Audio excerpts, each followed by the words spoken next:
What's up, everybody? And welcome to another episode. Hit the like button, subscribe to my channel, and share the video. Hit the join button and become a member. Why? Well, members get exclusive content. I got you, members, I promise you. Watch this heat I'm about to come with for my members. Hit the bell icon on my channel so that you will receive a notification every time I drop a video. You can go and watch the video, like the video, and leave a comment. Thank you all for your support. Now, I'm going to get into part 2 of these sadistic cops unaliving human beings in Corcoran State Prison. And the first video, it didn't do all that well. It didn't get a whole lot of views. So I started not to even do part 2 because it's an old story and maybe people have already heard it, whatever. People not too interested in it. And these cops unaliving inmates. They more want to hear about inmates unaliving each other, I guess. But I was already committed to part 2. And I want to pay homage and put some respect on the name of Preston Tate, the brother who really blew this sadistic operation wide open with his unaliving, which I'm about to get into right now in part 2. It was his situation that brought light to these depraved people that were unaliving, undeserving human beings. Not inmates, but human beings. And again, getting into part 2. The warden there was named George Smith. They dubbed him Mushroom George, as one officer put it, because mushrooms like to be kept in the dark. This is why they named the warden Mushroom George. So again, his subordinates know that it's under his volition that they are committing these crimes. He is sanctioning these crimes and keeping them in the dark, so much so that they dubbed him Mushroom. Again, on his watch, 5 of these human beings were unalived within the first 18 months of him taking over the institution. And in this situation with Preston Tate, again, a black man who was a gang member. I don't know if he was a Blood or a Crip, but he was from South Central Los Angeles. And he was there in the SHU. Now, again, most of these unalivings were happening in the SHU program. Again, I got out of the Corcoran SHU program in 2008 and went to Salinas Valley.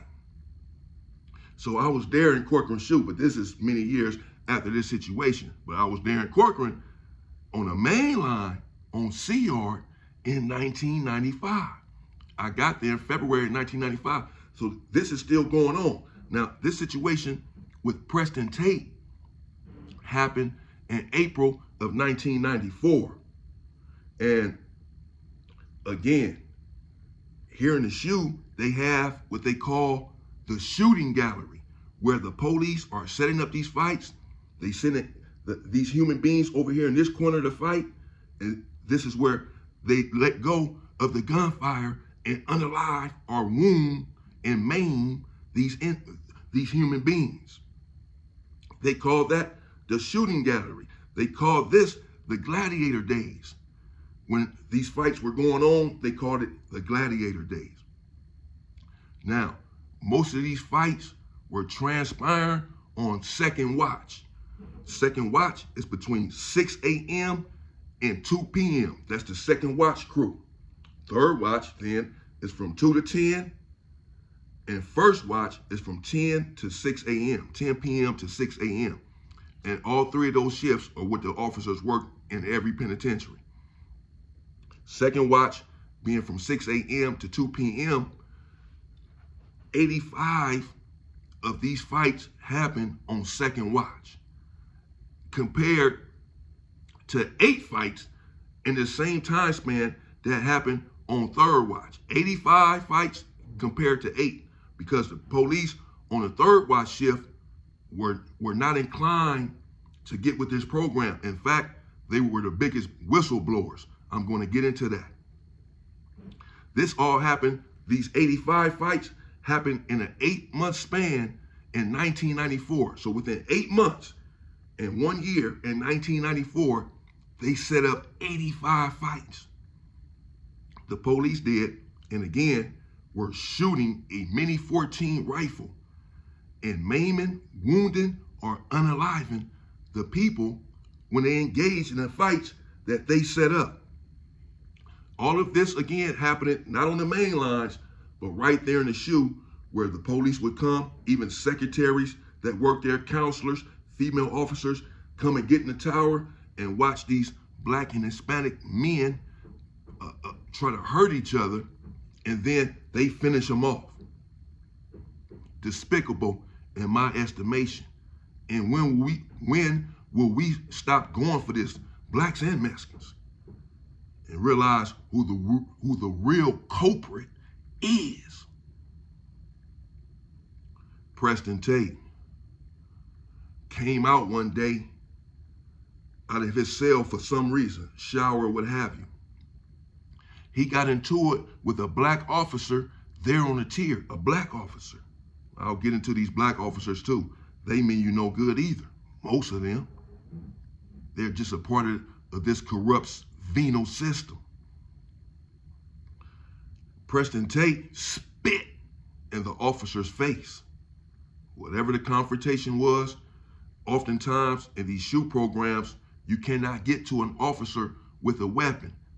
As I alluded to before, every time you come out of your cell, you're going to be handcuffed and shackled every time and searched in these shoe programs before you come out, and you have to stick your hands out your tray slot where they put your food in to get handcuffed from the back. People slip out of these handcuffs at times and come out with a razor blade or whatever and try to get at the officers or get at another incarcerated person.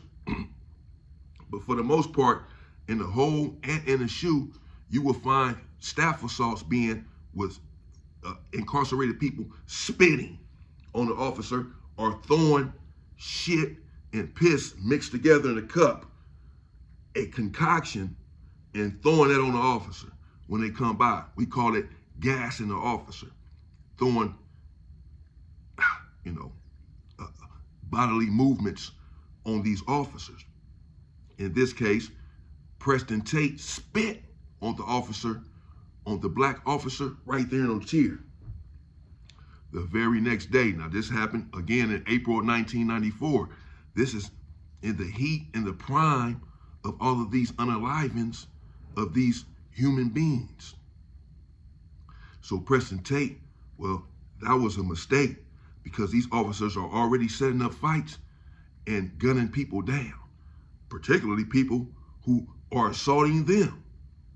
So the Black officer, he became enraged, and he decided that he was going to exact some revenge on Preston Tate for having spit on him.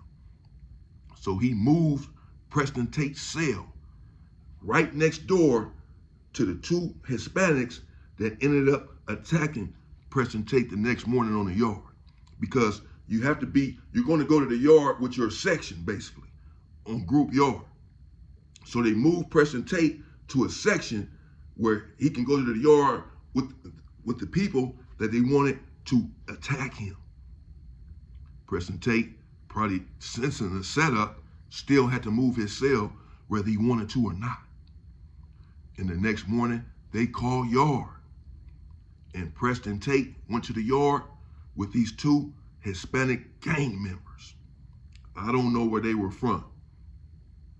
Again, they put most of this stuff on the Bulldogs for attacking people. But I don't know where these two Mexicans were from, but they put them on the yard, and the setup was in, the fix was in. They put them on the yard to attack Tate. And I'm sure they let them know that once you attack them, get out of the way, because we finna gun them down. So they're in on this plot. And when they open up the yard and Preston Tate goes to the yard, the Black officer goes to the tower, to the gun tower. He has no business, from my understanding and from my experience, in the gun tower. If you're a floor officer, then you're on the floor. You don't go to what you're going to the gun tower for. But as soon as they open up the yard, he climbed up the ladder and went into the gun tower. And what did he do? Apparently, he picked up what we call Mama Mini. That's the Mini 14 that all prison gun towers carry, similar to an AK-47. And he picked it up. And they have video of Preston Tate in this fight on the yard. This is what really blew this open, that they made video of it on their cell phones and posted it online. Now, again, this is 1994. This is before Instagram and all of this stuff, TikTok. But they posted it somewhere, and people saw this and became outraged. So I'm sure you can find the video yourself online, where Preston Tate goes to the yard, and he's right there in the corner of the shooting gallery. But he's minding his own business. And two Hispanics approach and rush him quickly. And he's fighting them off. He's fighting back.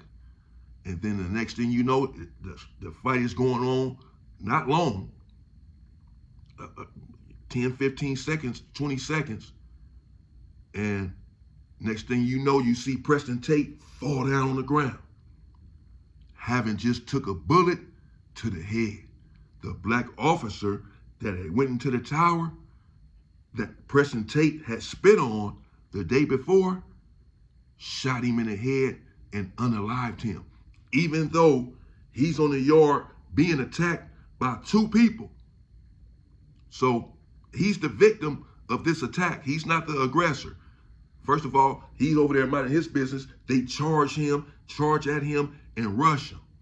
The police saw all of this. But even if they did not see the beginning of the fight, at any time on any prison yard, if there are two people on you, you're going to be considered the victim, never the aggressor. You got attacked by two people. And you're never the one to get shot and gunned down. So two people are attacking him, and they gun him down, even though he's being attacked by two people. And when this happened, there was a lieutenant there named Riggs. He worked the third watch shift. And this is where only 8 fights had happened on his watch. And he was outraged and found this, what had happened to Preston Tate, to be too despicable for him to live with. And he decided to go to the FBI. Him and another group of officers. The FBI then put Corcoran under investigation for a year before they went and began to make arrests. They were building their case, the FBI. And these whistleblowers, these officers, had went and exposed everything about this integration practice, how the police are setting up these fights and then wounding, maiming, or unaliving inmates. The FBI eventually arrested 8 officers. 8 officers went to trial for different charges ranging from murder to manslaughter to assault with deadly weapons, etc., for shooting the inmates. And all 8 officers, not surprisingly, were found not guilty. All 8 officers. And it was really based on a nuance. They were found not guilty, not because the jury didn't believe that they were guilty. Clearly, they were the ones that had shot these inmates down. The inmates don't have weapons or guns inside of prison. They didn't shoot themselves in the head. The officer shot them. So it was never in dispute as to whether or not the officers had unalived these inmates, these human beings, but whether or not they were justified in doing so. And they got away because, according to the jury and the law, the judge, the system, they were only implementing and carrying out a law that Sacramento had put into effect, which was the integration. They were just following orders by integrating these rival groups, these rival races, these rival gangs, and whatever happened as a result of them doing their job, what they were ordered to do, which is to carry out this integration, was not their fault. This is how they beat the case. This is what was said, that they were just carrying out their duties. The jury believed that they were guilty of these unalivings, but they could not hold them to it because, again, they were just following orders. However, after they were all acquitted, Preston Tate's family, of course, filed a lawsuit. And I don't know what happened with that lawsuit. But rest in peace to that brother, to Preston Tate, and every other human being who was unalive during that horrific situation there in Corcoran. And again, I was in Corcoran in 1995, and Corcoran is very tough. It's a tough prison in many ways. It fluctuates and vacillates from a level 3 to a level 4. These days, it's just really a level 4, and I believe they have 1 3-yard there. And it was a tough situation. In fact, in my very next video, which is about to come up, I'm about to get into a situation in Corcoran that transpired between the Hoovers and the neighborhoods in 1995. And that was the practice there in Corcoran, where they were setting up these fights. We were maiming and hurting each other, and then they would maim, hurt, or unalive us to finish the job. We have to do better as a community and as a people, and realize who the real culprits are, who's really complicit in our misery, and go after the real target and stop hurting each other. In my estimation, sick people. Stay free, people.